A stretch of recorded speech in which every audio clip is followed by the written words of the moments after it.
চলো একটু রাস দেখে আসা যাক। প্রত্যেক বছর তো উলুবেড়িয়া রাস দেখাই হয়। প্রত্যেক বছর না হলেও বেশিরভাগই উলুবেড়িয়া রাস দেখা হয়।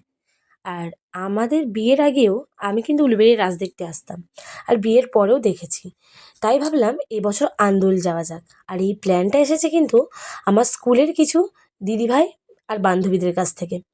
ওরাই বলল যে আন্দোলে নাকি রাস হয়। তো এটা কিন্তু আমার হাজবেন্ড বা কেউই জানে না, এমনকি আমিও জানতাম না।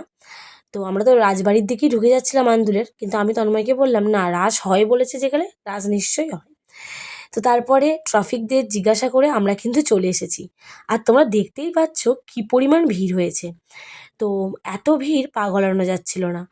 উলুবেড়িয়ার রাস কিন্তু এর থেকে বড়, কিন্তু উলুবেড়িয়ায় এর থেকে ফাঁকা।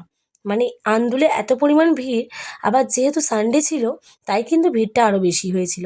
তো কোনো রকমের আমরা এখানে ঠাকুর দর্শন করেই কিন্তু এখান থেকে বেরিয়ে পড়েছিলাম। তন্ময় বলে, আর এক মুহূর্তে এখানে দাঁড়াতে হবে না, এখান থেকে বেরিয়ে পড়ো, যা খাবার যা কিছু করার বাইরে গিয়ে করব।